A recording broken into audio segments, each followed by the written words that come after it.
distancing from reality. That's the focus of tonight's angle. The left's rules, have you noticed this? They never seem to apply to them. Now, we've seen this play out with Governor Ralph Northam not wearing his mask at the beach, or Governor Whitmer's hubby traveling to their family cabin up north, or Governor Pritzker's family escaping from Illinois to that awful, dangerous state of Florida.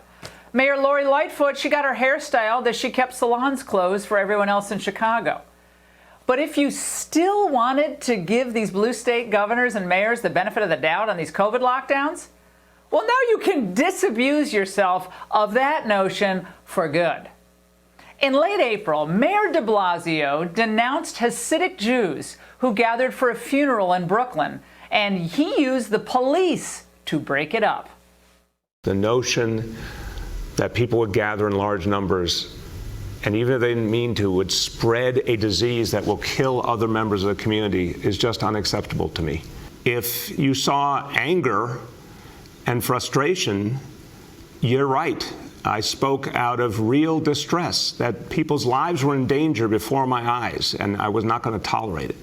So people's lives were in danger at the funeral, okay. But when throngs of looters roam the streets to smash and grab and push aside, or worse, anyone in their way, suddenly there's zero concern for public health, COVID, and the police by de Blasio are told to use a light touch.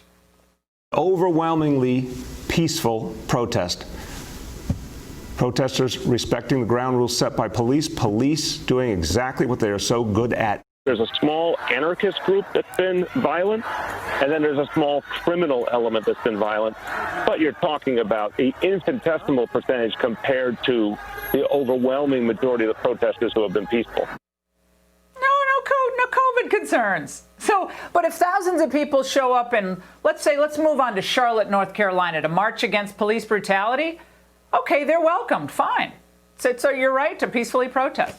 But if thousands of RNC attendees want to rally in Charlotte 2 months from now, they're called irresponsible, dangerous, selfish. The president's extremely irresponsible, bullying, and potentially deadly threat today in the middle of this deadly pandemic to move the Republican National Convention from Charlotte. He wants, 20,000 people to gather in the arena there, packed, screaming, shouting on top of each other right in the midst of this pandemic. Is that what he's saying? Have any of you seen the crowds in Raleigh and Charlotte, North Carolina? Well, if you want to open your restaurant's doors to customers, they're going to stop you, or they're going to send state inspectors, and they're going to have measuring tapes, and they're going to make sure that your salad bar is in order. But if you want to ransack a restaurant, they'll give you the green light. And if you want to go to church, they'll send cops out to harass you. But if you want to burn down the church, they'll basically look the other way or excuse it. If you want to protest the lockdowns at the state capitol, you're called a terrorist and a threat to public health and safety. But now, if you're marching in a crowd carrying a sign that says F Trump, you're organizing for change. No COVID problems there. And if you're thinking about, let's say, hitting the beach. This virus doesn't take the weekends off. This virus doesn't go home because it's a beautiful sunny day around our coasts. But apparently the